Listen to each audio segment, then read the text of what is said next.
Baik, auzubillahi minasyaitonirrajim. Bismillahirrahmanirrahim. Assalamualaikum warahmatullahi wabarakatuh. Alhamdulillah bi ni'matil iman wa islam. Asyhadu an la ilaha illallah wahdahu la syarika lahu wa asyhadu anna Muhammadan abduhu wa rasulul nabiyya ba'da. Qala Allah ta'ala fil Qur'anil Karim, auzubillahi minasyaitonir rajim. Sanurihim ayatina fil afaq wa fi anfusihim hatta yatabayyana lahum annahul haq.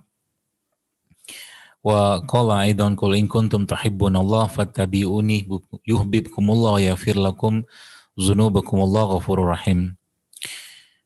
Berlimpah rasa syukur kita pada Allah Subhanahu wa taala di hari yang penuh kebaikan ini, hari Senin ini, di mana kita masih diberikan kesempatan oleh Allah untuk berbuat baik di atas buminya ini, dan mudah-mudahan kita diberikan hidayah oleh Allah untuk terus berbuat baik sampai nanti kita bertemu Allah pun insya Allah dalam keadaan yang baik. Orang-orang yang kehidupannya atau di dunianya adalah orang baik, maka insya Allah di akhirat pun dia akan menjadi orang yang baik. Begitulah para salafus soleh menyampaikan hal tersebut.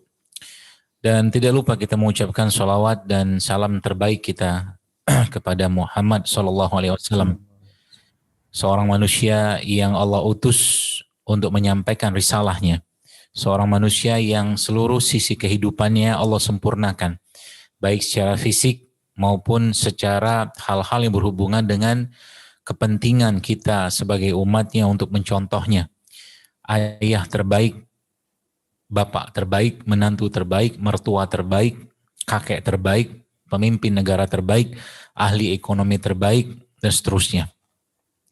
Maka sisi-sisi kehidupan Rasulullah SAW ya, tersebut diuraikan oleh para ahli-ahli sejarah atau ulama-ulama Islam untuk kita bisa pelajari dengan baik, untuk kita bisa terapkan dalam kehidupan kita.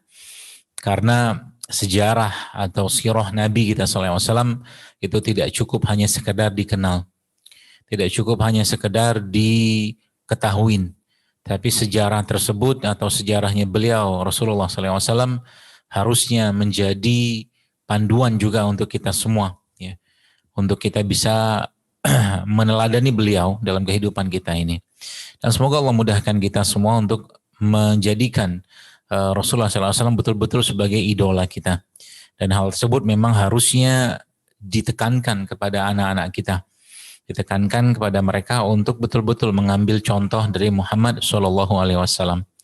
Contoh mungkin hal sederhana, Bapak Ibu sekalian, ketika ada anak kita yang sedang makan dengan tangan kiri mungkin, atau makan dengan berdiri mungkin, atau makan lupa membaca basmalah, maka berikanlah pesan-pesan agama kepada mereka. Contohnya, kita sampaikan pada mereka ketika mereka misalkan makan lupa ya dengan tangan kanan, tapi mereka makan dengan tangan kiri, dan sampaikan bahwa Rasulullah SAW melarang kita untuk makan dengan tangan kanan atau dengan kiri. Maka hal tersebut akan menjadi sebuah informasi yang melekat dalam diri mereka, sehingga nanti mereka akan mengenal ya sosok Rasulullah SAW itu betul-betul menjadi contoh ya. Dan orang tua di rumah tentunya juga memberikan contoh itu, yang tentunya tidak mungkin sesempurna yang diharapkan ya, tapi kita belajar satu demi satu, kita perbaiki ya. Karena saat ini kita tahu bahwa banyak sekali contoh-contoh dari orang-orang di luar sana yang Masya Allah, Tabarakallah ya, Subhanallah, itu jauh sekali dari tuntunan dari apa yang disampaikan oleh Rasulullah SAW. Maka kita sekali lagi ya, kita mendidik ya, kita menjadikan keluarga kita di rumah menjadi majelis-majelis tarbiyah, menjadi majelis-majelis ilmu, menjadi majelis-majelis yang di situ kita mengajarkan iman Islam ya kepada anak-anak kita di rumah, dan pada diri kita sendiri, dan juga pada suami atau istri di rumah kita. Itulah salah satu peran dari keluarga ya. Dan termasuk juga apa yang kita akan bahas insya Allah di siang hari ini mengenai bagaimana sebenarnya kita menjadikan buah hati kita atau anak kita yang sebenarnya mereka titipan dari Allah Subhanahu wa taala, itu betul-betul bisa meneruskan tongkat estafet dakwah dari Muhammad SAW dan para salafus soleh ya. Jadi Bapak Ibu sekalian, ini penting ya, karena kalau pesan itu tidak disampaikan kepada mereka, maka mereka akan mengambang ya, mengambang. Ya, mengambang maksudnya ini mau mengejar apa? Ya, mengejar apa dalam artian yang akan mereka kejar itu jangan-jangan cuman hanya sekedar dunia. Jadi kalau pesan-pesan ini katakanlah kita sampaikan kepada mereka, maka kita pun juga akan terikut terlarut di dalam pesan-pesan tersebut untuk melakukannya. Dan bicara tentunya hari ini tentang jurus sehat ya untuk buah hati yang tentunya itu tidak lepas dari peran orang tua ya dalam hal ini untuk memberikan yang terbaik untuk anak, bukan cuma sekedar makanan dan minuman ya, tapi juga harus ada rambu-rambu yang kita berikan kepada mereka. Ya, sebelum kita masuk ke topik ya sebenarnya nanti contoh mungkin begini ya, ketika anak-anak kita di rumah Bapak Ibu sekalian misalkan menonton sesuatu ya. Nonton sesuatu mungkin acara di TV atau apa gitu kan ya, mungkin online atau apapun itu, maka Anda perlu bertanya pada mereka kira-kira atau bertanya pada diri Anda. Apakah yang mereka tonton, yang mereka dengar itu, yang mereka lihat itu bermanfaat untuk mereka? Bermanfaat untuk mereka. Kalau tidak ada manfaat, maka berikan perintah itu pada mereka. Ya, sampaikan pada mereka, kira-kira apa yang kamu tonton ini bermanfaat nggak? Ya, ajak mereka berpikir. Ya, terutama yang sudah bisa diajak berpikir, terutama di usia-usia mukallaf. Ya, yang sudah bisa tahu baik dan benar. Ya, itu salah satu caranya kita. Jadi bicara tentang memberi yang terbaik itu juga bukan cuma sekedar makanan minuman, insya Allah akan kita bahas, tapi juga bagaimana kita menjauhkan mereka dari hal-hal yang tidak perlu, tidak penting, ya, tidak bermanfaat untuk mereka. Ya, saya di rumah juga termasuk yang salah satu membiasakan itu. Ya, sebenarnya di rumah dulu ya lama saya nggak punya TV karena memang menurut saya nggak penting-penting banget punya TV. Ya. Tapi akhirnya karena memang ada beberapa kebutuhan-kebutuhan tertentu, akhirnya terpaksa punya TV di rumah. Nah akhirnya ya anak-anak juga menonton, cuman memang itu ada batasan ya, atau ada batasan ada kontrol dari saya pribadi, apalagi mereka tidak dibenarkan ya untuk terus-menerus berada di depan TV misalkan, apalagi sekarang kan ya misalkan di sosmed itu gampang sekali ya kita mau nonton apapun ya. Biasanya pertanyaan standar dan pertanyaan utama yang akan saya sampaikan ketika dia nonton sesuatu, itu saya tanya, ya ada manfaat gak kamu nonton ini gitu kan. Dan dia sudah tahu tuh, kalau saya sudah tanya itu, biasanya dia langsung akan tukar channel. Anak-anak biasa lah kan, kadang-kadang dia pengen nonton film-film atau hiburan-hiburan ala mereka, misalkan kayak begitu ya. Tapi ketika batasan itu kita berikan kepada mereka, maka ini sangat baik dalam menjaga kestabilitasan emosi mereka. Jadi sebenarnya yang kalau kita bicara tentang topik atau tema kita hari ini memberi yang terbaik, justru malah letak atau esensi dasar itu semua adalah bagaimana orang tua mampu menjaga atau memelihara ya jiwa anak-anak tadi, atau mungkin emosi atau mengontrol emosi atau jiwa mereka tadi, dan dengan demikian juga orang tuanya menjaga jiwa atau emosi dirinya sendiri. Ya, kenapa saya katakan begitu? Karena di zaman sekarang ya kemudahan seseorang, khususnya orang tua untuk bersikap reaktif terhadap sesuatu itu gampang, mudah sekali bos sekalian, untuk marah, untuk apa gitu ya. Itu di situ ada batasan. Artinya dalam Islam itu ada batasan yang di situ bahkan diperlukan ketegasan. Ya, jadi kalau kita bicara tentang menjaga atau memberi yang terbaik ini, salah satunya adalah bagaimana panca indera mereka tersebut itu jauh dari hal-hal yang tidak baik, yang tidak bermanfaat untuk mereka. Itu salah satu caranya.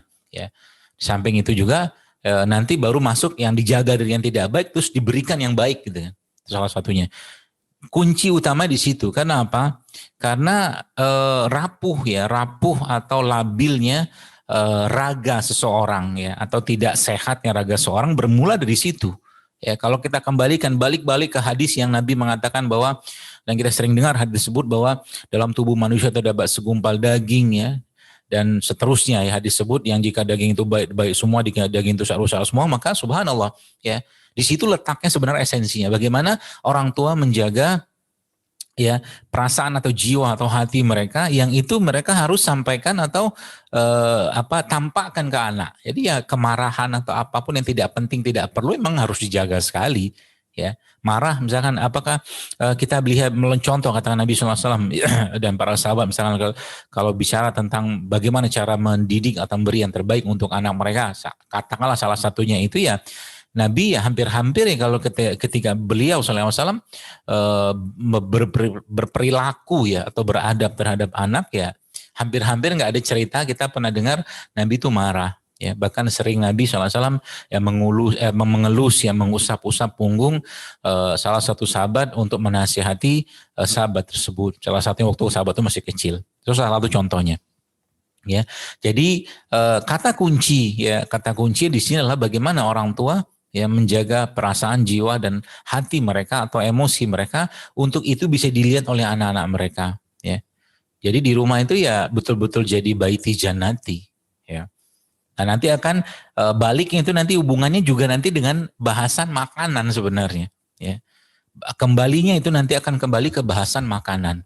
Karena kalau kita sering mendengar istilah good food is good mood, itu memang benar seperti itu adanya. Karena makanan yang dimakan oleh seseorang itu mempengaruhi perilakunya, dan bahkan bisa membentuk karakternya. Makanan yang haram yang diberikan atau dimasukkan seseorang ke dalam tubuhnya misalkan, maka itu akan menjadi bagian, ya mungkin kalau bahasa hadisnya, api neraka dalam tubuhnya. Dan kalau terus menerus itu diberikan, maka subhanallah itu akan menjadi tanda kutip gen neraka gitu dalam badannya. Ya, dan itu akan sedikit banyak ya atau mungkin banyak menurut saya akan mempengaruhi perilaku baik orang tua atau anak tersebut. Ya, jadi orang tua memang di samping tadi panca indera yang saya katakan emosi yang terjaga, ya harta yang mereka dapatkan ya. Kalau mungkin saya katakan ya wajib itu halal. Kalau sudah jelas-jelas tidak halal, ya jangan berikan atau mungkin berhentilah misalkan ya. Mudah-mudahan tidak ya Allah auzubillah ya. Seperti itu. Jadi penjagaan emosi ini Bapak sekalian ya, itu sebenarnya atau penjagaan hati, jiwa, perasaan ini memang dimulai sebenarnya bukan justru malah ketika anak itu sudah lahir. Ibu ya, seorang ibu yang ibu tersebut Bapak Ibu itu subhanallah ya, yang dalam ketika dia mengandung seorang anak dan dalam proses kandungan tadi, ibu tadi ada emosi-emosi yang terblokir atau emosi-emosi yang tidak keluar atau emosi yang terpendam, maka yang akan menanggung beban dan merekam itu semua nanti adalah anak yang ada dalam kandungannya. Ya, jadi kalau ibu yang sedih berlebihan misalkan ketika lagi mengandung, ibu yang sedang dalam kondisi sering terus-menerus dalam kondisi marah, cemburu dan seterusnya, maka anak tadi akan merekam dan rekam jejaknya itu akan terbaca. Ya, demikian itu secara emosi ya. Demikian juga dengan orang tua ya, orang tua yang makan yang tidak baik atau tidak sehat ya, maka itu juga akan terekam dalam jejak rekam anak tadi yang bisa dibaca saat anak itu dewasa. Jadi sebenarnya semua kita ya, saya, Anda, Bapak sekalian, itu sebenarnya punya potensi untuk terkena penyakit-penyakit yang bukan cuma penyakit fisik ya, tapi juga penyakit-penyakit berhubungan dengan penyakit mental, emosi gitu kan. Kalau seandainya kita nggak ngerti ya pembahasan ini ya. Contoh beginilah ya. Beberapa waktu lalu saya mengkonsulkan lah ya sebuah mungkin pasien gitu kan. Yang pasien tadi itu punya anak ya. Anaknya itu Bapak Ibu sekalian itu ya udah mungkin kalau boleh saya katakan sudah seperti orang schizofren lah, maaf ya. Orang gila gitu kan. Dan itu ternyata perjalanan anak itu sampai pada titik di mana akhirnya penyakit itu muncul itu panjang. Ya, salah satunya apa? Salah satunya adalah ternyata anak itu ya lebih dekat, lebih baik, lebih bagus, lebih cocok untuk diurus sama ibunya. Ya, karena kedekatan emosional. Tapi subhanallah, anak tersebut justru malah ya berada dalam asuhan bapaknya Ya kebetulan mereka memang awal tuh ada masalah ya maaf. Kemudian subhanallah ternyata apa tuh namanya, dan sebelum masalah itu juga bapaknya lebih banyak mengasuh anak tadi dengan polanya bapak. Padahal dia nggak cocok, gitu kan. Alhasil akhirnya tiba pada suatu titik di mana anak itu akhirnya ya penyakitnya bukan penyakit fisik tapi penyakit kejiwaan. Ya, kehilangan motivasi, anak itu akhirnya kehilangan semangat hidup, ya. Dan gak ada titik kebahagiaan dalam dirinya karena menung aja, diem saya kayak begitu. Ini saya katakan tadi. Maka ya di sini peran orang tua itu perlu sekali berusaha menjaga hati, emosi, dan memahami karakter, ya, memahami karakter anak-anak, ya. Karena kalau tadi saya katakan kunci kesehatan itu kita mulai dari kunci kesehatan yang diajarkan Nabi kita Muhammad SAW, maka ya, hati itu kudu dijaga banget, hati itu kudu dijaga banget, ya. Demikian juga dalam penyakit fisik. Kalau misalkan ada seorang ibu, ya, ada seorang ibu apa tuh namanya, dalam kandungan tuh tiap hari waktu dalam kandungan tuh makan yang tinggi karbohidrat, tinggi gula, tinggi lemak yang tidak baik, lemak trans, ya, atau mungkin makanan-makanan miskin serat, maka rekam jejaknya nanti akan ada pada anak yang di dalam kandungannya tadi. Sekarang kan sebenarnya kalau sudah kita sebenarnya sudah ngerti ilmu ini, maka kadang-kadang saya sering ngobrol dengan teman-teman tuh, mereka terus bagaimana cara saya untuk memperbaiki itu kan gitu loh. Ya, setiap kita punya potensi untuk penyakit ini, penyakit itu punya, tapi sebenarnya yang jadi masalah besarnya atau titik bomnya itu, ya, meledaknya itu adalah lifestyle, ya. Lifestyle itu maksudnya gaya hidup. Ya, jadi kalau gaya hidup itu subhanallah, masya Allah, tabarakallah, baru sekalian itu apa ya, tidak diperbaiki, ya, dengan kondisi kayak sekarang ini, ya bersiap saja. Dulu kita ingat Bapak Ibu sekalian bahwa penyakit stroke, ya, darah tinggi, ya, stroke, darah tinggi, mungkin kencing manis, ya, atau mungkin penyakit jantung itu penyakit orang tua, orang ngomong itu. Tapi sekarang subhanallah ada orang kayak kemarin subhanallah dapat konsulan lah, ya, ada seorang teman nanya gitu kan. Ada temannya juga yang umurnya 25 tahun kena stroke, coba. 25 tahun kena stroke. Artinya apa? Pesan keras tanda kutip saya kepada Anda sekalian, Bapak Ibu yang menyaksikan acara ini, khususnya orang tua, ya, dari TK Al-Azhar, BSD ini yang menyaksikan, atau siapapun lah yang Anda menyaksikan acara ini, ya. Kalau kita tidak perbaiki ini Bapak sekalian, maka generasi ke depan, gen generasi ke depan ini hanyalah akan menjadi generasi atau gen generasi yang rapuh gitu kan, yang gampang sekali kena penyakit, yang kalau kena penyakit susah sembuhnya. Buktinya apa? Sekarang sudah begitu berlimpahnya penyakit-penyakit yang tadi saya katakan, penyakit orang tua zaman dulu, sekarang anak-anak muda udah banyak kena, ya. Dan itu ngefeknya nanti kemana? Ke kemampuan mereka dalam belajar, kemampuan mereka dalam menghafal, kemampuan mereka dalam berpikir. Ya, artinya apa? Kalau masih banyak orang tua yang nggak aware tentang ini, contoh misalkan masih membiarkan, maaf gitu kan, anak-anaknya makan misalkan fast food, ya, tiap 1 bulan atau bahkan 1 minggu sekali misalkan membiarkan anak-anak makan fast food atau mengkonsumsi makanan-makanan tinggi gula misalkan, maka Anda atau kita sedang mempersiapkan anak-anak yang generasinya nanti sudah bermasalah, yang nanti ketemu lagi dengan katakanlah dia laki-laki ketemu dengan wanita misalkan dalam perkawinan yang gennya juga bermasalah. Artinya generasi ke depannya generasi yang tubuhnya bermasalah, pikirannya bermasalah, emosinya bermasalah, dan itu bisa direkam dan dibaca semua. Ya, subhanallah, ya. Contoh mungkin, ini sebelum kita masuk ke pembahasan tentang makanannya, ya. Jadi suatu hari, ya, saya pernah diskusi dengan salah satu guru saya, ya. Jadi menceritakan waktu beliau mengadakan pemeriksaan, ya, dengan ilmu beliau tentunya, ya,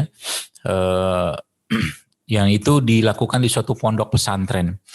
Dari random ratusan sebelum wabah ini tentunya, dari random santriwati lah, ya, yang ada pada tempat tersebut, itu ternyata seingat saya itu ada 100 lebih, ya, Yang beliau katakan itu santri-santri tadi yang semuanya itu punya potensi untuk kena tumor, kanker, kista dan seterusnya. Itu bisa diperiksa gitu kayak begitu. Ya, bisa diperiksa, tapi tentunya bukan dalam pemeriksaan medis ya, bukan. Itu pemeriksaan dengan menggunakan apa tuh namanya bagian atau organ-organ tubuh kita itu bisa dilihat dan itu terbaca gitu kan, terbaca semua, termasuk ya sampai yang tadi saya cerita itu salah satu yang tadi anak yang tadi saya cerita tadi itu juga dibaca, bahkan beliau subhanallah membaca dari tubuh ya tentunya ya, dari pemeriksaan beliau itu emosi yang terbaca dalam kandungan ibu waktu dia mengandung anak tadi itu terbaca. Ya. Jadi sebenarnya perjalanan kita itu panjang kalau mau bahas tentang mempersiapkan yang terbaik buat hati kita itu panjang sebenarnya. Maka sebabnya dalam Islam ya apa tuh namanya proses apa melahirkan kandungan sampai anak itu lahir itu proses yang sangat-sangat kompleks. Ya, sangat-sangat kompleks. Termasuk juga ketika ada ibu-ibu misalkan lagi pengen makan asem ya, atau mungkin bahasa kita kan ngidam ya. Ngidam waktu lagi hamil itu jangan nggak dipenuhin, bukan karena tahayulnya, karena badannya sedang meminta rasa asam. Ya, ketika dia lagi hamil, tiba-tiba dia meminta rasa pedas, berikan yang pedas, tapi dalam jumlah yang tidak berlebihan tentunya. Ketika dia hamil menginginkan rasa manis, ya berikan yang manis, tapi manis yang baik ya, madu mungkin atau mungkin kurma ya atau anggur ya, bukan manis yang berdasarkan atau bersumber dari gula pasir. Itu salah satu contohnya.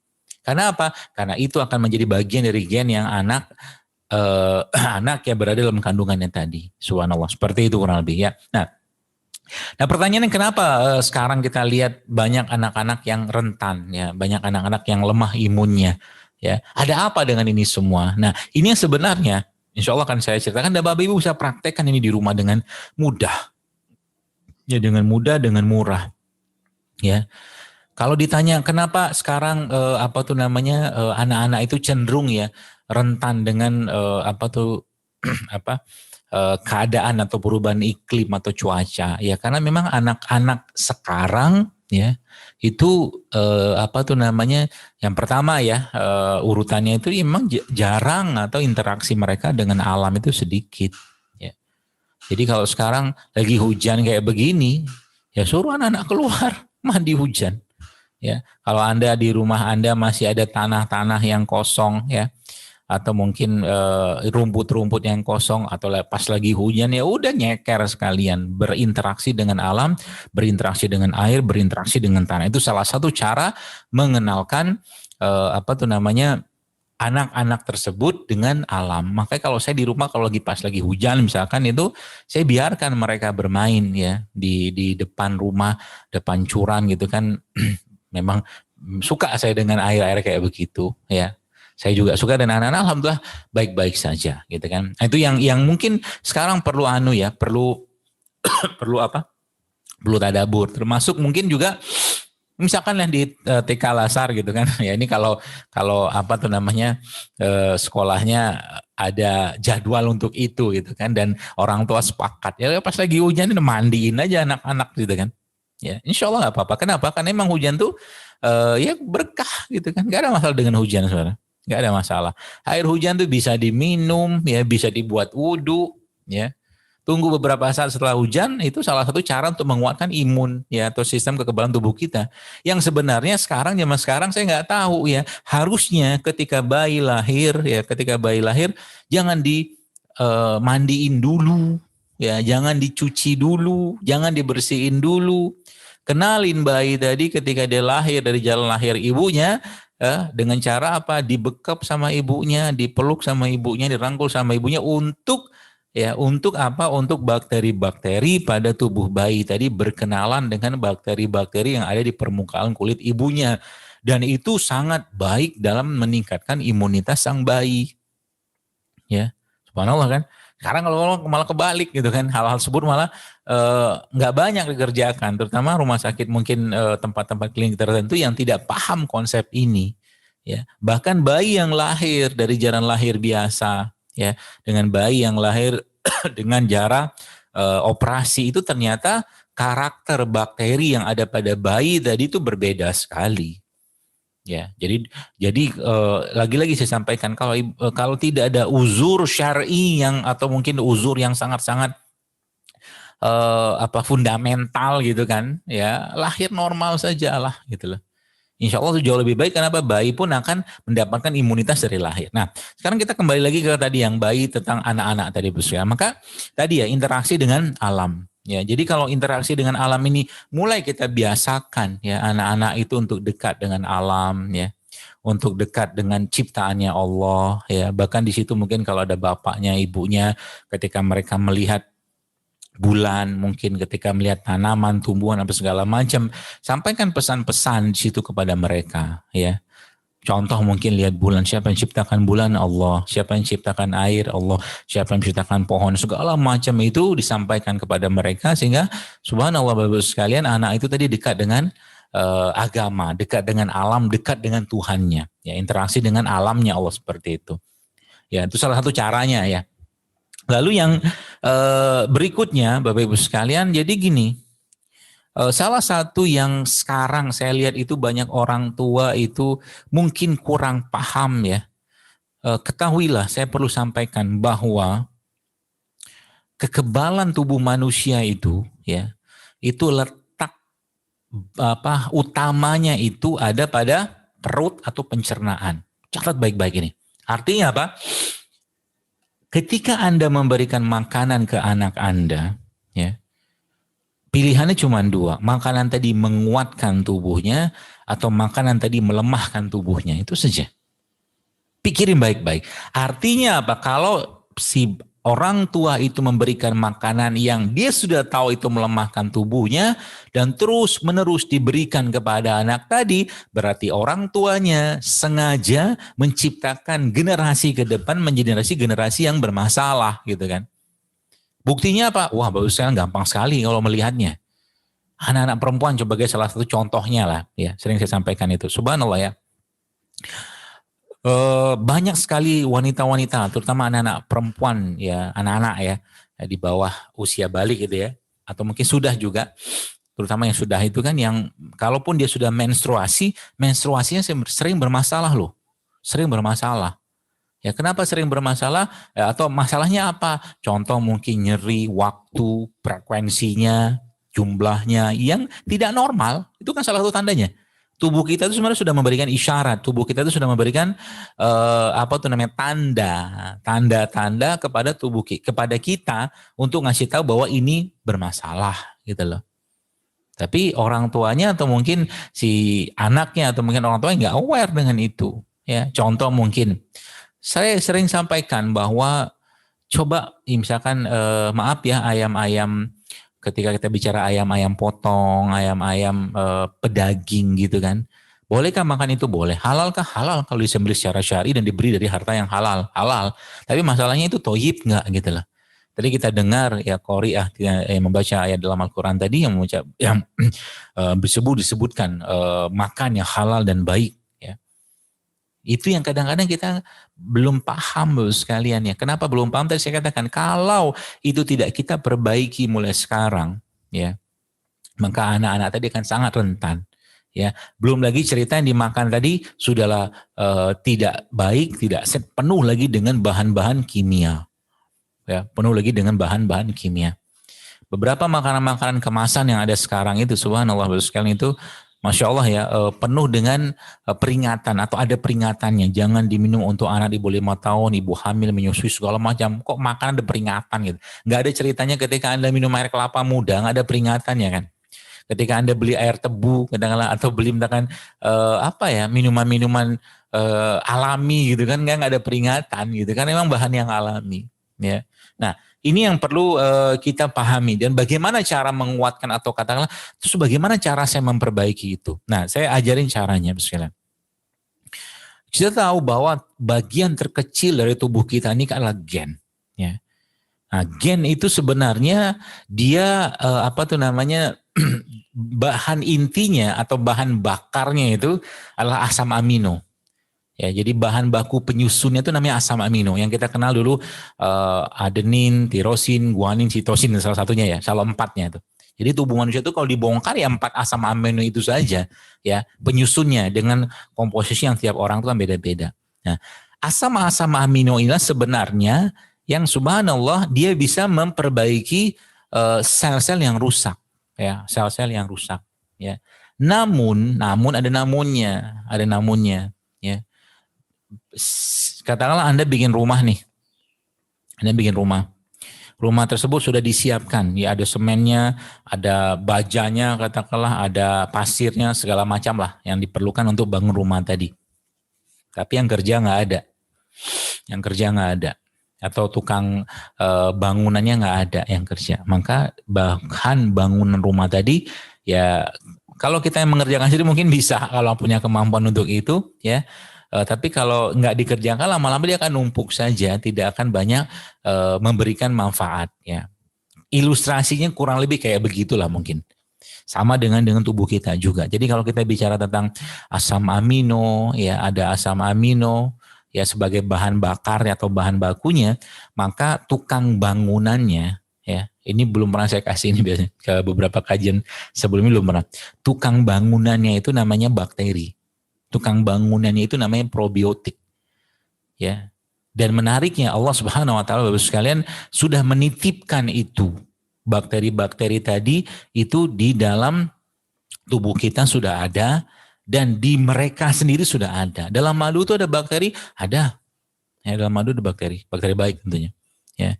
Dalam produk-produk senyawa produk-produk ciptaan Allah seperti sayuran buahan tertentu itu ada bakteri semua dan jenis bakterinya itu akan beda antara bakteri dari tumbuhan yang tumbuh di dalam tanah atau kita misalkan rimpang gitu kan atau umbi-umbian kayak bengkoang misalkan ya dengan bakteri yang tumbuh atau tumbuhan yang hidupnya di atas tanah itu berbeda. Ya. Nah, menariknya lagi Bapak sekalian, proses-proses itu biasanya sudah Allah sempurnakan. Maka kalau dilihat, ya kita lihat apa saja kira-kira sumber-sumber asam amino terbaik yang kita bisa berikan kepada anak-anak kita di rumah. Maka kata kuncinya apa? Lihatlah dalam Al-Quran. Lihatlah dalam Al-Quran. Saya pernah sebutkan juga itu ada 21 jenis tanaman atau tumbuhan dalam Al-Quran. Tapi terlalu luas ya, tapi saya mungkin akan bagi saja atau mungkin saya akan sampaikan beberapa saja. Ya, contoh mungkin produk perlebahan. Produk perlebahan itu madunya, royal jelly-nya, bipolennya, propolisnya, semuanya mengandung asam amino. Dan asam amino mereka itu adalah asam amino yang sangat-sangat perlu dan penting dalam memperbaiki sel kita tadi dan menjadi bahan bakunya ya.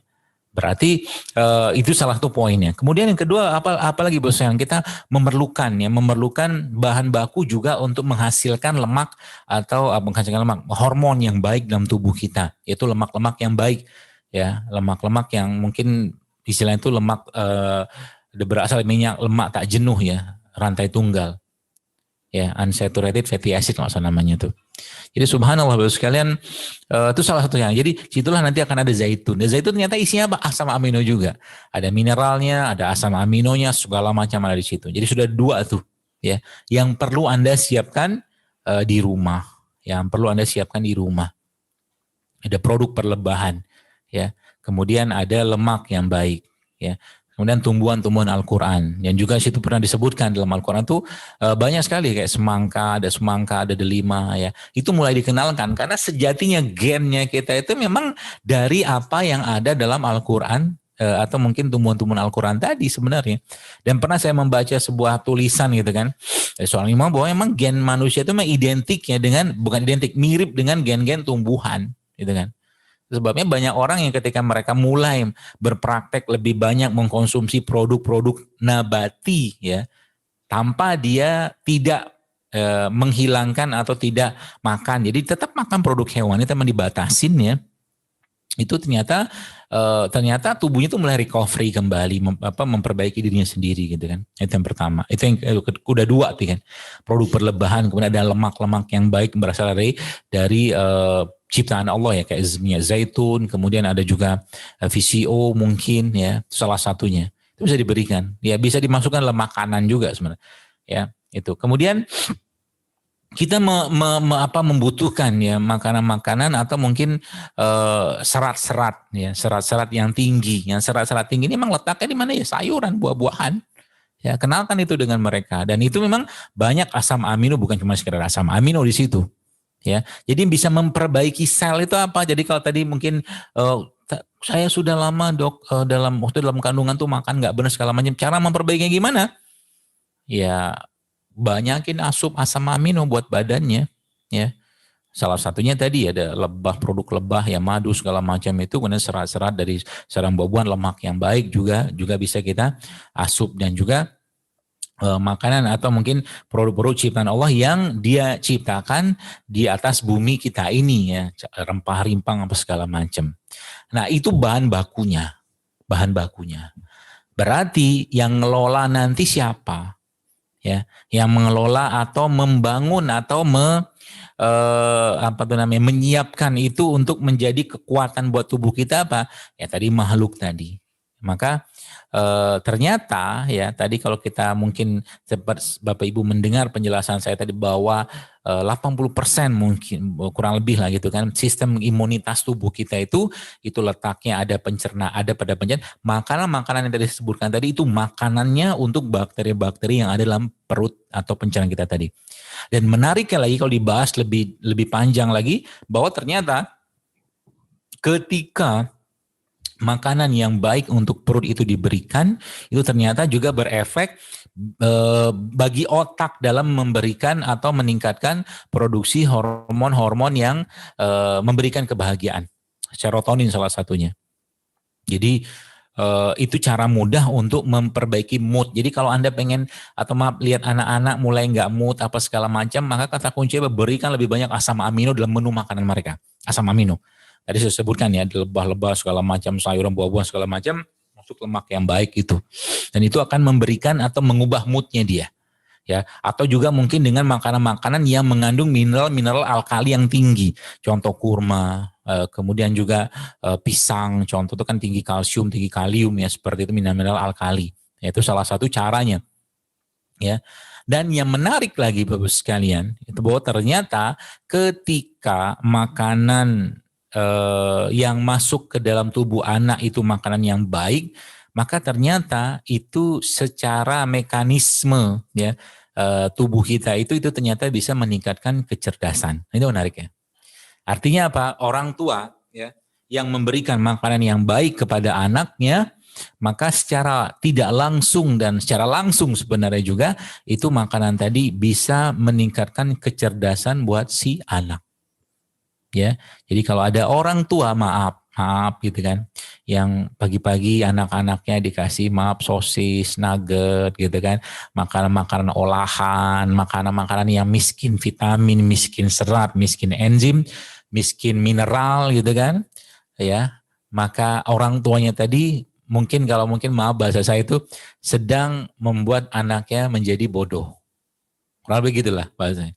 Beda dengan misalkan pagi-pagi orang tuanya memberikan anaknya madu misalkan. Orang tua tadi mengajak anaknya makan buah. Apalagi misalkan anak itu mau berangkat sekolah, orang tuanya sudah ngerti tentang ilmu ini, dibekali sama orang tuanya untuk mengkonsumsi probiotik misalkan, atau bakteri baik kan banyak tuh. Bapak Ibu mungkin pernah tahu juga ya, bakteri-bakteri baik itu sudah sering kita pakai ya. Bagi yang ibu-ibu terutama yang pernah anaknya diare itu kan ada tuh salah satu produk bakteri itu ya, yang bentuknya serbuk, yang nggak sebut mereknya itu kan, yang itu emang isinya bakteri sebenarnya. Dan bakteri bagi pencernaan itu ya juga bakteri yang sangat baik, sangat bagus untuk menguatkan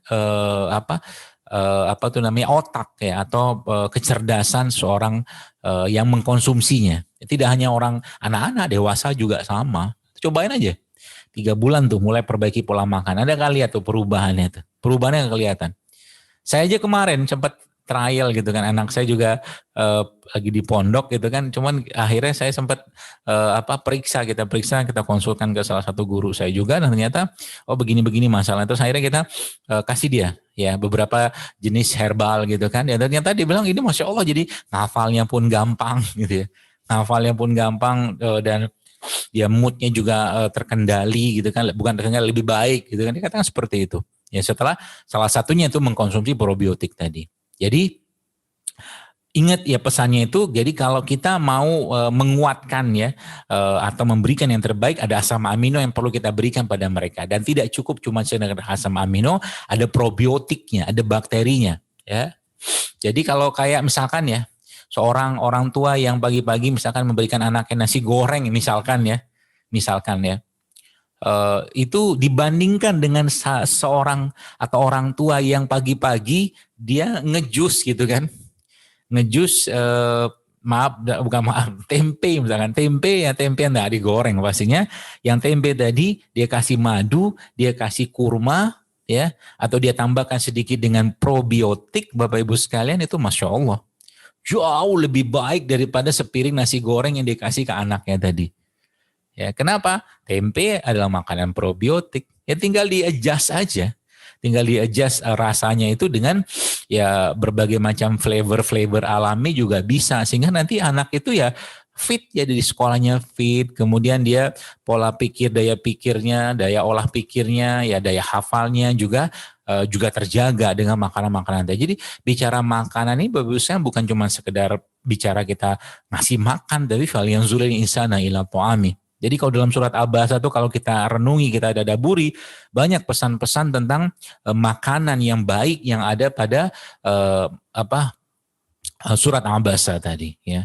Nanti bisa dibaca sendiri di rumah. Ya ada biji-bijian, ada kacang-kacangan, dulu bisa sebutkan itu ya. Sayur-sayuran, buah-buahan segala macam ya.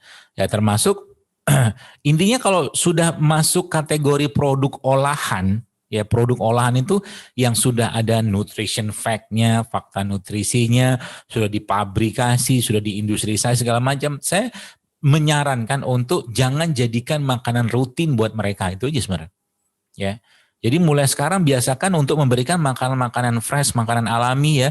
Keluarkan ya mungkin anggaran lebih banyak sedikit misalkan untuk beli sayur, buah organik segala macam. Jadi kayak sekarang anak-anak saya di rumah gitu kan sudah mulai kenal gitu kan, ketika ini apa ya, ketika dia tanya ini probiotik, udah minum gitu kan. Minum ini apa, madu gitu. Jadi akhirnya ketika sakit yang mereka cari itu gitu loh. Ya yang mereka cari itu juga itu.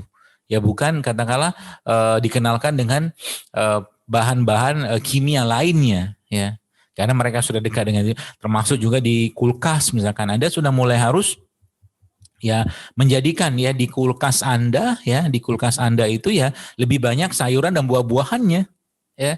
Jadi mereka udah terbiasa gitu kan. Jadi ketika malam, anak-anak kan kadang-kadang malam pengen makan, ya udah kayak tadi malam gitu kan. Subhanallah, tiba-tiba ada anak saya nomor 2 itu pengen buah gitu. Alhamdulillah di rumah ada buah ya. Kita memang di rumah nyetok buah. Itu salah satu cara kita untuk menjaga kestabilan kestabilan pemakanan mereka untuk lebih banyak makanan-makanan yang baik ya. Itu salah satu caranya. Ya, kemudian yang Bapak Ibu sekalian perlu juga berikan ya, atau mungkin simpan atau stok di rumah itu lah herbal-herbalan. Sekarang banyak kok herbal-herbal yang bagus ya. Jadi kayak misalkan anak saya sekarang batuk pilek apa segala macam itu ya Masya Allah, karena kita udah ngerti konsepnya, polanya, ya udah misalkan pakai habatus sauda misalkan 1 kapsul gitu atau 2 kapsul kan sebenarnya dikit banget ya. 1 kapsul habatus sauda serbuk itu dikit sekali, itu saya buka ya. Kalau anak saya yang kecil kan masih ada yang umur 5-6 tahun ya, atau 3 tahun gitu. Itu ya buka, campurin madu, campurin sedikit sama probiotik, udah Masya Allah seperti itu. Salah satu cara saya, karena tadi bahan bakarnya ada, dia harus ada tukang kerjanya ya, atau pekerjaannya terus ada, 2 itu komplit. Ya, jadi apapun yang Anda berikan ya, herbal atau apapun, usahakan ada produk fermented atau probiotik di situ yang bisa menguatkan kerja dari herbal yang Anda berikan tadi. Sekarang udah banyak, Bapak Ibu bisa beli itu di mana-mana tuh ya. Seperti itu. Dan mau bikin sendiri juga sudah pernah saya ajarkan di Instagram saya ya. Kalau mau bikin sendiri sudah bisa juga, kalau mau bikin itu dengan menggunakan buah-buahan ya, buah-buahan itu dengan kulitnya, dengan dagingnya, dengan bijinya, itu dimasukkan dalam satu tempat, sekian bulan nanti kita bisa panen itu enzim atau probiotik tadi. Itu salah satu caranya ya. Dan ya tidak kalah penting Bapak sekalian ya, juga kenalkan mereka dengan pengobatan sunnah ya. Salah satunya adalah berbekam atau hijama ya. Kebetulan saya di rumah juga biasa kalau istri lagi kurang enak badan atau dia butuh lagi sakit atau apa ya saya bekam sendiri beliau di rumah ya. Dan itu anak-anak ngelihat kan, akhirnya anak-anak lihat ini apa ya bekam gitu kan, akhirnya mereka tahu juga nyoba-nyobain gitu kan ya bekam-bekam kering gitu, Masya Allah. Jadi mereka dekat ya dengan sunnah-sunnah Nabi khususnya bidang kesehatan ini. Ya madu juga kita kenalkan, kurma juga. Jadi Masya Allah tuh berkah Bapak sekalian ya, berkahnya luar biasa ya kepada kita keluarga di rumah dan anak-anak juga sudah mulai paham tentang itu sehingga ya ketika kita mulai tahu ya satu apa petunjuk-petunjuk dari baginda Nabi Sallallahu Alaihi Wasallam ya akhirnya beranjak ke lain lagi ke lain lagi ke lain. Jadi apa ya kayak punya saudara kebaikan yang lain gitu dari apa yang kita sampaikan tadi ya. Nah itu salah satu caranya ya, beberapa tips yang bisa saya sampaikan ya yang mudah ya, sebenarnya mudah dan murah sebenarnya ya, asal orang tuanya juga tegas ya, orang tuanya juga tegas dalam hal ini ketika anak-anak pengen apa sesuatu ya Anda mulai harus pikirkan baik-baik ya, pikirkan baik-baik ini kira-kira meracuni tubuhnya, menyehatkan tubuhnya atau gimana gitu loh. Nah jadi kita dituntut ya, sangat dituntut karena apa? Kita nggak bisa ngontrol ya apa yang dimasukkan oleh katakanlah orang-orang yang membuat makanan di industri makanan dalam makanan yang mereka buat ya, dalam produk mereka tadi. Tapi kita bisa mengontrol ya makanan yang masuk ke dalam mulut kita, anak-anak kita dan keluarga kita. Kan bisa kita kontrol. Ya, kalau itu sudah kita kontrol ya aman kita. Jadi kita betul-betul makan yang kita perlukan, ya, makan yang betul-betul tidak membuat mudarat bagi tubuh. Karena sekarang makanan yang bikin mudarat banyak sekali, ya. Karena ya bagi orang atau mungkin pelaku industri khususnya yang di industri makanan ya secara umum ya mereka pengennya kan orang bisa beli produk mereka terus lagi dan lagi gitu loh, ya. Dan ya kita tidak tahu ya lagi-lagi misalkan ada orang pengen makan ini terus menerus itu kita nggak tahu bahan apa yang mereka masukkan di situ yang akhirnya membuat akhirnya seseorang itu kayak kecanduan gitu kan. Ya contoh mungkin kita bicara gula pasir. Ada seorang dokter di Amerika pernah bilang bahwa gula pasir itu 10 kali lipat kecanduannya daripada kokain ya. Jadi subhanallah ya itu gula pasir ini belum cerita bahan yang lain gitu loh. Jadi hati-hati Bu sekalian ya, dan itu beberapa tips ini bisa Bapak Ibu praktekkan di rumah mulai sekarang, termasuk juga ya guru-guru juga ya mungkin di lingkungan Al-Azhar BSD ini ya, kemudian juga nanti kalau sudah mulai masuk offline segala macam ya, ingat ya kita sedang mempersiapkan generasi, artinya generasi ini kalau dari sisi makanan kita juga tidak perhatikan akan berat sekali Bu sekalian, akan berat. Ya, umur maaf, nauzubillah min dzalik, moga tidak umur 30 tahun, 40 tahun, kadang 20 tahun sudah sakit-sakitan kan nggak seru gitu kan. Apa yang kita mau bangun itu akhirnya bermasalah atau tidak bisa dilanjutkan gara-gara apa? Gara-gara ya salah satunya ya bebas ya, over control apa tidak terkontrol dalam urusan makanan ya. Di sekolah juga sama diingatkan harus ada dan ini apa ya butuh kerjasama dari orang tua ya juga bukan cuma dari guru saja, edukasi berkaitan dengan hidup sehat, makanan sehat ya atau gaya-gaya hidup sehat Nabi kita Muhammad Shallallahu Alaihi Wasallam. Saya kira mungkin cukup penjelasan saya ini dan saya kembalikan lagi pada moderator Ustadz Malik ya, Masya Allah semoga bermanfaat apa yang saya sampaikan dan mudah-mudahan bisa diterapkan di lingkungan keluarga kita dan di sekolah di sana. Assalamualaikum warahmatullahi wabarakatuh. Waalaikumsalam warahmatullahi wabarakatuh. Terima kasih Ustadz Jadil Akbar atas tausiahnya. Pesan kita yang kami dapat beberapa pesan di antara adalah peran keluarga, yaitu harus menjadikan keluarga kita sebagai majelis ilmu untuk anak-anak kita dan keluarga kita. Dan juga peran orang tua harus menjaga hati, menjaga emosi dan menjaga semuanya dan memahami putra-putri kita.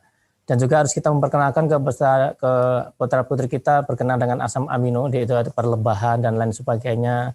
Tadi juga ada zaitun dan lain sebagainya dan buah-buahan. Ustadz Akbar, ini ada beberapa pertanyaan yang masuk di chat kita. Mohon izin, ada sesi pertama kita buka sesi, ada 3 pertanyaan yang sudah masuk di chatting kita. Ustadz izin, ada 3 pertanyaan. Yang pertama adalah, untuk vitamin anak di era pandemi sesuai Nabi biasanya apa dok? Bisa dimention detailnya berapa jumlah daunnya, berapa lama dimasaknya? Yang kedua, Ustadz Zaidul Akbar menizin satu-satu apa 2, 3 saya pertanyaan langsung. 3 nggak apa-apa, saya Oh catat. baik saya baca. Yang kedua adalah, Assalamualaikum Ustadz, bagaimana cara menjaga daya tahan anak usia 1-10 tahun di tengah pandemi saat ini? Karena kadang mereka suka lupa, tidak betah menggunakan masker jika keluar rumah. Dan bagaimana menjaga daya tahan tubuh bagi anak berkebutuhan khusus, karena anak ABK cenderung suka memakan apa saja. Terima kasih Ustadz. Kemudian pertanyaan yang 3 adalah, Ustadz, saya mau bertanya bagaimana mengenakan resep yang Ustadz berikan kepada anak mulai usia berapakah anak boleh minum rimpangan. Nah, ada 3 Ustadz pertanyaan, dimohon untuk penjelasannya. Tafadhol Ustadz. Baik, bismillah. Jadi yang pertama vitamin buat anak. Itu sebenarnya gini Bapak sekalian. Ya sebenarnya dalam produk ciptaan Allah yang Dia ciptakan di atas buminya ini ya, kayak sayuran buah-buahan itu ada vitamin sebenarnya. Sayuran buah-buahan misalkan situ ada vitamin C lah, vitamin E lah, vitamin A lah, vitamin D lah, vitamin ini seterusnya ya. Dalam bentuk apa ya, bisa Anda berikan dalam bentuk mereka mengkonsumsi buah-buahan misalkan. Ya tidak mesti kita terpaku pada harus makan suplemen vitamin ini gitu, nggak mesti kalau saya. Ya, contoh mungkin kita tahu misalkan dalam jeruk misalkan yang familiar lah gitu kan, ada vitamin C-nya misalkan, atau mungkin dalam wortel misalkan ada vitamin A-nya lah, itu kan vitamin semua sebenarnya ya. Dan kita bisa berikan itu setiap hari ya, berganti-ganti kepada mereka ya. Terus ada juga, dan memang ada beberapa jenis sayuran atau buah-buahan atau tumbuh-tumbuhan tertentu yang memang kandungannya itu memang komplit di situ. Tadi saya sebutkan ada misalkan madu, ya madu itu kan vitaminnya cukup banyak, ya. Jadi kalau tanya apa vitamin terbaik dan vitamin paling mudah yang kita bisa berikan pada anak ya madu, ya madu apa aja, yang penting madunya benar ya, bukan madu sintetik atau segala macam lah kayak begitu, salah satu caranya. Dan produk perlebahan itu juga banyak sekali vitaminnya Bapak Ibu ya. Bipolen misalkan ada, seingat saya ada 12 atau 13 jenis asam amino yang ada pada bipolen ya. Jadi subhanallah itu bisa kita berikan pada anak-anak, bisa dicampurkan makanan atau mungkin minuman, nggak masalah ya. Atau propolisnya juga bisa, atau mungkin royal jelly-nya juga bisa kita berikan pada mereka ya. Itu. Kemudian kalau ya memang mereka ya, mungkin pertanyaan yang nomor 3 ya, mulai usia berapa anak-anak bisa minum rimpang-rimpangan. Sebenarnya kalau Anda atau kita bisa mengelola rimpang-rimpang atau rempah tadi dengan baik, anak-anak itu bisa minum loh. Saya di rumah pernah mendapatkan satu teman saya buat ya, dalam botol gitu, itu isinya itu ya ada kurma, ada kunyit segala macam, tapi enak gitu. Nah, jadi anak-anak yang masih SD pun, anak-anak saya tuh mau minum gitu kan, karena pun rasanya pun manis gitu kan. Jadi misalkan berarti anak umur 3 tahun boleh nggak? Boleh aja, kasih aja kalau mereka mau. Kenalkan minuman-minuman. Dan kenapa? Toh mereka juga sudah berkenalan dengan minuman-minuman yang tidak sehat gitu loh. Kenapa kita ragu dan katakanlah takut mengenalkan dengan minuman-minuman yang sehat ya, terutama rempah-rempah atau rimpang. Minimal kalau enggak ya udah kasih air madu lah gitu loh. Itu salah satu cara paling mudah. Air ya, ketika mereka berangkat ke sekolah atau kemana ya, kasih air dalam botol atau tumbler mereka itu campurkan madu sehingga rasanya manis, itu sudah sangat-sangat powerful buat mereka. Diguncang-guncang, dikocok-kocok sehingga madu itu larut dalam air. Dari itu salah satu cara yang paling mudah ya untuk memberikan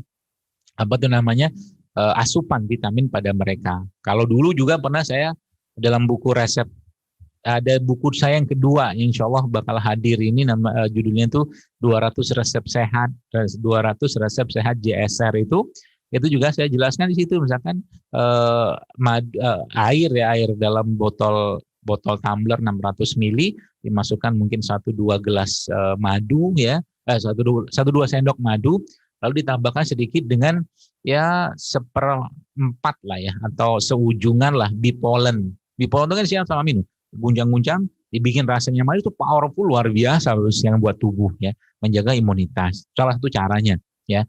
Dan ini kita bisa berikan kapan? Ya seanak itu sudah bisa mengkonsumsi sesuatu, ya kasih aja, kenalkan. Minimal kenalkan air madu untuk mereka. Daripada anak itu minum sirup, mendingan Anda di rumah siapkan misalkan ada madu, Anda kasih air dingin gitu kan, bukan air es gitu kan, aduk-aduk kan enak juga tuh dibandingkan sirup. Kan gitu. Kalau saya sih begitu ya pola pikirnya. Atau mungkin juga ketika mereka bikin jus, ya jusnya dikasih madu juga enggak masalah. Ya sehingga mereka sudah lidah mereka tuh sudah dekat dengan tadi produk-produk yang baik tadi. Nah, yang kedua, bagaimana cara menjaga daya tahan anak gitu kan? Jadi gini Bu sekalian, anak mau pakai masker ya sebagai bentuk ikhtiar silakan saja. Tapi saya harus katakan bahwa pakai masker itu tidak meningkatkan imunitas gitu loh. Ya, sebagai bentuk ikhtiar kita oke, betul. Tapi yang menguatkan atau menjaga imunitas anak tersebut bukan masker tadi. Buktinya ya kita lihat sekarang yang bukan saya mengajarkan nggak pakai masker ya, bukan. Maksud saya itu yang nggak pakai masker karena yang udah pakai masker kena juga virusnya nggak ada, kan ada. Ya. Tapi pesan besarnya itu adalah banyak orang akhirnya luar biasa gitu kan. Maaf ya, mungkin contoh-contoh ekstrim begini. Anak itu disuruh pakai masker, disuruh pakai face shield, orang tua juga. Tapi mereka ngantri ke drive-thru membeli fast food. Ini kan nggak lucu. Itu maksudnya. Ya. Mereka pakai masker, pakai face shield segala macam, tapi sekeluarga mampir ke fast food ya dan dirutinkan makan fast foodnya. Kata yang jelas-jelas kita udah tahu katakanlah fast food kayak begitu atau makanan-makanan olahan kayak begitu tuh justru malah melemahkan imunitas gitu loh. Kan jelas kayak begitu ya. Jadi kalau bagaimana cara kita menjaga ya tadi ke konsep bagaimana menguatkan imunitas mereka yang ada pada pencernaan mereka. Ya ada sayur, buah, produk lebah, probiotik sudah banyak saya jelaskan tuh. Berinteraksi dengan alam ya. Jangan takut dengan kotor gitu kan. Ya kita terlalu bersih itu nggak bagus, terlalu kotor juga nggak bagus. Tengah-tengahnya aja ya. Biarkan anak-anak katakanlah ada kayak mungkin ya saya pernah berapa kali saya kasih contoh gitu kan. Suatu hari beberapa bulan lalu saya pernah pergi ke suatu daerah di Magelang gitu kan, ada panen ikan ya punya salah satu ustadz wakaf di sana. Itu saya nyemplung ke kolam ikannya dan setelah nyemplung ke kolam ikan saya udah paham kalau saya nyemplung ini besar kemungkinan saya akan gatel gitu kan setelah keluar dari kolam ikannya. Oh jelas lah pasti gatal karena saya jarang berinteraksi dengan makhluk-makhluk yang ada dalam kolam tadi. Ya bakterinya apa segala macam kan gitu. Setelah saya keluar dari kolam ikan ya saya bersih-bersih dengan air bersih gitu kan. Lalu pakai sabun yang sehat juga. Alhamdulillah hilang tuh nggak perlu pakai sampai makan obat-obatan segala macam gitu loh. Ya itu salah satu cara. Jadi jangan terlalu takut juga gitu loh. Terus kalian ya. Nah kalau ngerti kata kuncinya apa? Kuatkan pencernaan. Kayak sekarang udah ngerti wabah kayak begini, kita nggak tahu sampai kapan, ya jaga perut mereka. Ya, jangan biarkan perut mereka tuh lebih banyak asupan-asupan yang tidak sehat. Dan edukasi mereka. Ya orang tua punya otoritas. Ya anak ya, tetap ya anak mungkin SMP, misalkan mereka kan belum punya kemampuan untuk misalkan di Indonesia secara umum gitu kan, untuk mencari uang gitu kan. Jadi jangan berikan uang untuk makan-makan kayak begitu dan sampaikan ya. Bisa juga dalam bentuk komunikasi kepada anak-anak. Kamu kalau makan kayak begini terus, kamu lemah loh imunnya. Udah lemah kayak begini nanti ya tidak mendoakan ya. Abi, Umi nggak mendoakan, Papa, Mama nggak mendoakan, tapi kamu punya potensi untuk kena virus ini gitu loh. Kan takutin juga sedikit gitu loh. Itu bisa. Salah satu cara kita. Di samping tadi ya, kita berikan pada mereka yang paksain, salah satu dipaksain. Jadi orang tua tuh punya hak memaksakan untuk memberikan yang terbaik. Kalau anaknya bandel-bandel sedikit, paksain, minum gitu kan. Saya kadang-kadang kalau anak saya yang kecil itu sakit itu ya kita sama istri gitu kan nyekoin bareng gitu kan, mulutnya dibuka bareng-bareng, kita kasih minum gitu loh. Kenapa? Ya kalau ngikutin kehendak mereka ya nggak bakal mau gitu-gituan gitu kan. Toh yang dikasih juga bukan sambiloto kok, nggak sepahit-pahit itu juga. Ya habis soda lah, berapa pahitnya lah habis soda gitu. Jadi itu salah satu caranya, sehingga kita nggak tergantung ya, maksudnya orang tua nggak tergantung dengan mereka ya. Kita yang mengatur mereka, bukan mereka ngatur kita. Nah gitu kayak begitu ya. Jadi ya silakan jangan keluar pakai masker, jangan, itu tidak masalah, silakan. Tapi yang harus Anda jaga justru malah tadi ya, imunitas itu adanya di pencernaan. Itu ingat baik-baik itu. Artinya apa? Kalau mereka katakanlah mau keluar rumah atau segala macam, boleh pakai masker segala macam. Tapi ingat, kuatkan imunitas mereka, terutama kuatkan pencernaan mereka dulu sehingga nanti mereka keluar tuh aman gitu loh. Buktinya kan gini, maksudnya analoginya gini lah. Ada orang nih dalam satu kumpulan, misalkan ya, kita bicara di luar wabah ini lah, misalkan. Ada yang bersin, kira-kira pertanyaan, kalau misalkan dalam ruangan itu ada dalam tempat itu ada 10 orang, ada yang satu bersin, kira-kira 9 orang yang lain itu kena flu semua nggak? Jawabannya iya apa tidak? Belum tentu loh. Ya kan? Belum tentu 9 orang itu kena flu semua, tergantung imunitas. Jadi wabah ini, pandemi ini benar-benar menjadi sarana kita untuk menilai imun dan iman kita. Sebenarnya di situ. Yang dulu udah belajar ikhtiar, belajar tawakal segala macam, kepake nggak di sini ilmunya? Ya. Jadi akhirnya ketika ilmu yang dalam kajian-kajian itu terpakai semua di sini tuh, ya imannya juga tenang dan imunnya sudah ngerti. Oh, bahwa ternyata coba lihat bosnya, Anda yang mungkin punya keluarga di kampung, di desa-desa segala macam, yang mereka tuh subhanallah gitu kan, nggak banyak informasi tentang wabah ini dan mereka anteng-anteng saja di sana gitu kan. Nyangkul ya nyangkul, yang nyawa ya nyawa, yang kebun ya kebun, ya aman-aman saja. Ya. Nah, pesan ini yang mungkin kita tinggal di perkotaan ya, khususnya kayak begini itu yang kurang gitu kan. Dan itu harus kita pelajari dan kita bisa praktekkan ya, khususnya di lingkungan keluarga kita. Demikian ya Allah. Tausiahnya, syukur Ustadz atas tausiahnya. Intinya madu Pak Ustadz ya. Kenapa? Madu harus kita buat anak-anak kita, pada saat madu sudah cukup buat semuanya ya. Ditambah dengan rimbangan, memang kita harus memperkenalkan rimbangan ke putra-putri kita. Semua Ustadz, sesi selanjutnya ada 3 penanya lagi Pak Ustadz, mohon izin. Ini dari pertanyaan dari Ibu Irma. Assalamualaikum Ustadz, izin bertanya, apakah ada pengaruh mengenai asupan makanan anak terhadap perilaku anak? Saya pernah mendapat info bahwa jika anak sering mengkonsumsi susu UHT akan cenderung hiperaktif. Bagaimana Ustadz? Nah, untuk pertanyaan yang kedua adalah dari Ibu Husnul. Assalamualaikum Ustadz, Dr. Jadul Akbar. Mohon izin bertanya, makanan apa yang boleh dan tidak boleh diberikan pada anak usia 0 sampai 2 tahun sesuai sunnah Rasulullah, agar anak tetap sehat, tumbuh dan berkembang sesuai usianya. Perkembangan motorik halus dan motorik kasar, dan juga perkembangan bahasanya sesuai dengan tahapannya. Asupan apakah yang diberikan Ibunda Halimatus Sa'diyah kepada Rasulullah sehingga pada usia 5 bulan dapat berjalan, usia 9 bulan mampu berbicara, dan saat 2 tahun sudah dapat bermain dengan anak-anak yang usianya di atas Rasulullah. Syukran Ustaz, jazakallahu khair. Nah, pertanyaan yang ketiga adalah dari Ibu Eli. Assalamualaikum Ustaz, cucu saya 4, 1 laki-laki, 3 perempuan. Keempat tidak suka sayur tetapi sangat suka buah. Makanannya lahap kalau dengan ayam goreng. Lainnya kurang suka. Bagaimana cara mengubah pola makanan mereka supaya suka sayur dan menyukai lauk selain ayam goreng? Begitu Ustaz. Tafadhol Ustaz. Ya. Baik, bismillah. Dari pertanyaan pertama tentang apakah ada pengaruh ya makanan terhadap perilaku ya. Ya, saya kira mungkin sudah saya jelaskan tadi ya dulu sekarang ya. Bahwa memang makanan itu ya sangat erat kaitannya dengan perilaku seseorang. Ketika makanan yang dimakan tidak banyak mengandung sumber-sumber asam amino atau apa tuh namanya enzim ya, atau vitamin atau mineral yang akhirnya tidak menjadikan perutnya khususnya itu mampu memproduksi hormon-hormon kebahagiaan, hormon seperti serotonin seperti itu, maka tubuh akan dalam kondisi stres. Jadi orang yang makannya tidak baik, kecenderungan stresnya akan besar. Ya, seperti itu. Jadi sangat erat kaitannya. Jadi makanya saya bilang tadi kan, kata kuncinya apa? Semakin alami makanan yang kita berikan pada diri kita atau keluarga kita, semakin bagus, semakin alami. Ya, Yang kedua apa?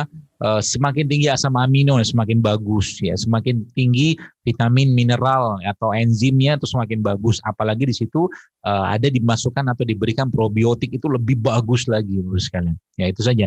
Artinya apa? Di luar itu ya tidak perlu kita bahas ya. Tadi mungkin ada yang tanya tentang produk tertentu gitu kan, katanya kalau minum ini ya kalau udah kemasan udah nggak usah dibahas sama saya. Kalau bicaranya kemasan dan itu dijadikan asupan rutin, gak usah bahas sama saya gitu kan. Karena kan pembahasannya nggak masuk di situ, ya.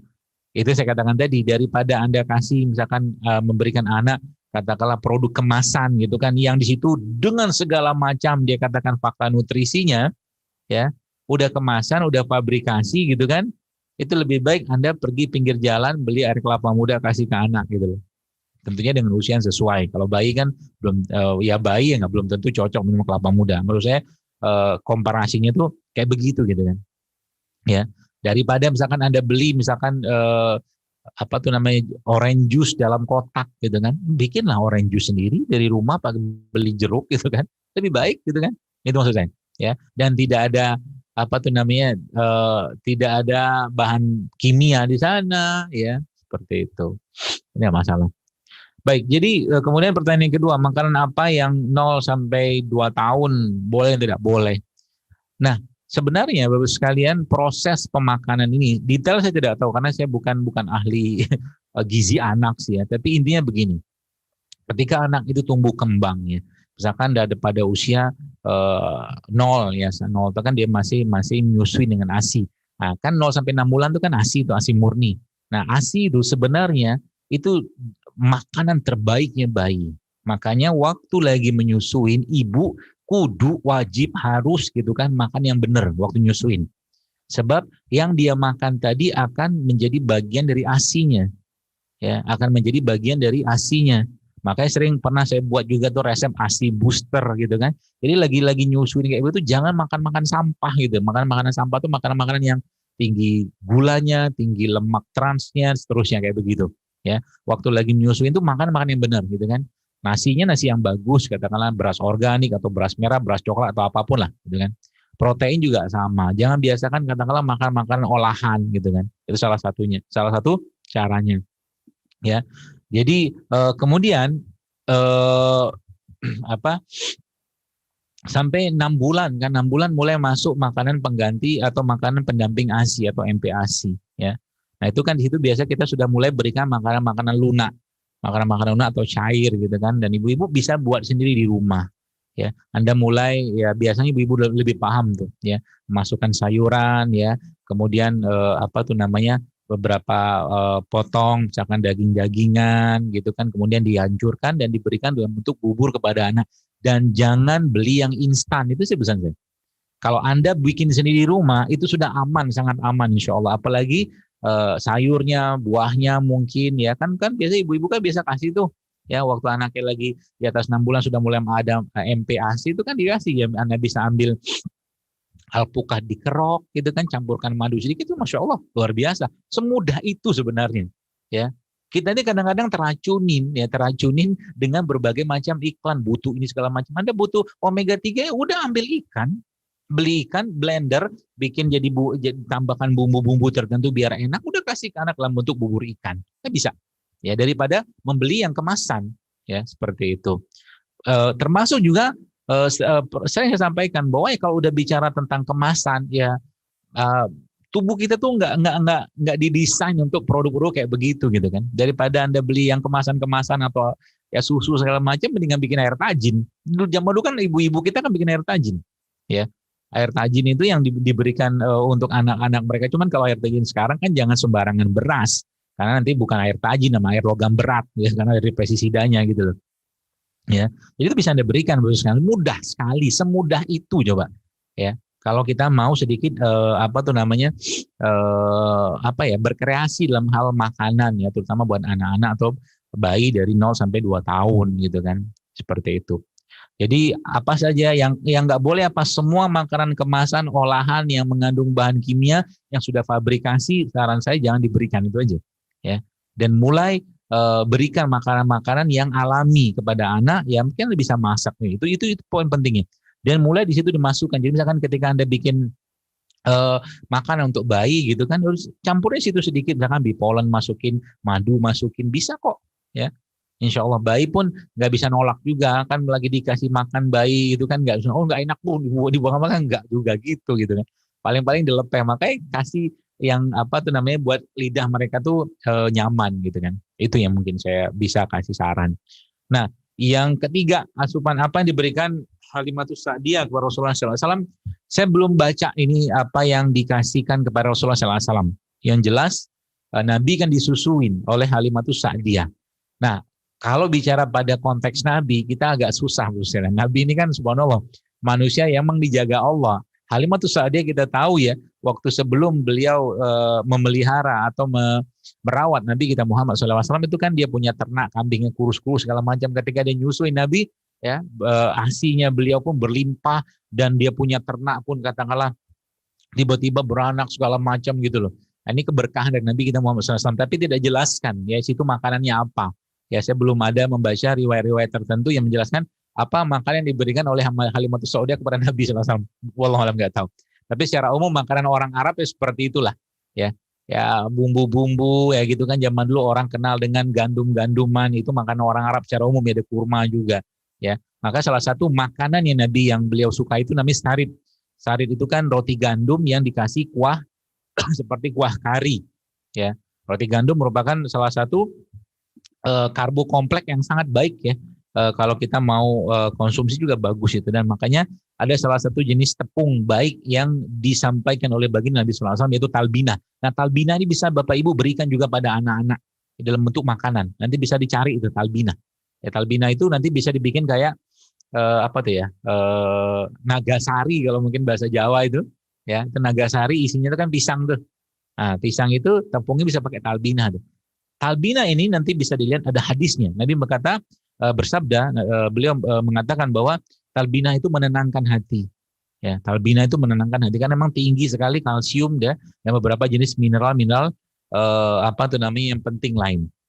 Baik, ini pertanyaan terakhir mungkin ya, karena sudah 14.40 ya, berkaitan dengan cucu tadi yang suka buah tapi tidak suka sayur, tapi sukanya ayam goreng. Ya, alhamdulillah sudah suka buah. Ya, dan pelan-pelan jangan dipaksain juga, atau mungkin kalau orang tuanya mampu ya sebenarnya kenalkan ya. Sebenarnya yang namanya anak-anak gitu, kalau mereka nggak ada pilihan lain, mereka akan makan, orang lapar kok gitu kan.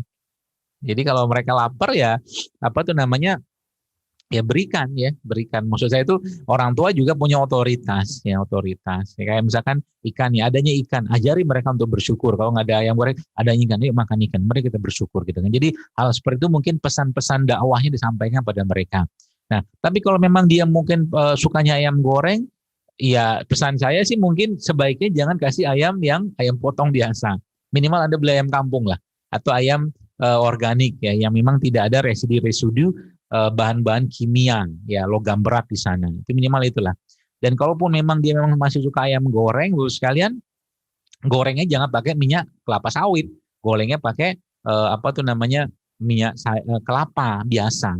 Atau kalau enggak Anda mulai di oven juga bisa kan ayam. Ya, sehingga anak itu enggak terlalu banyak beban dari lemaknya. Ya, dan memang harus diimbangi Bapak Ibu dengan sayuran juga. Karena nanti kalau terlalu banyak protein tanpa ada serat ya, tanpa ada air yang cukup, badannya akan capek nanti. Ya, ginjalnya juga akan lemah. Jadi orang tua memang ya tadi edukasi juga sampaikan, dan mulai ya disiapkan di rumah ya makanan-makanan tadi itu yang kira-kira ya bisa bukan menggantikan ya, tapi menjadi pilihan buat dia. Ya, dan itu bisa dikelola kok, insya Allah, nggak bukan hal yang sulit kok, insya Allah seperti begitu. Ya, anak saya juga ya secara umum ya biasanya kan nggak suka sayur, tapi ketika saya pengen, kamu kalau makan sayur susah buang air besar loh, saya bilang gitu kan. Akhirnya mereka turut ikut gitu kan, paksain ya, kalau nggak dipaksain ya gimana gitu kan. Ya seperti itu ya.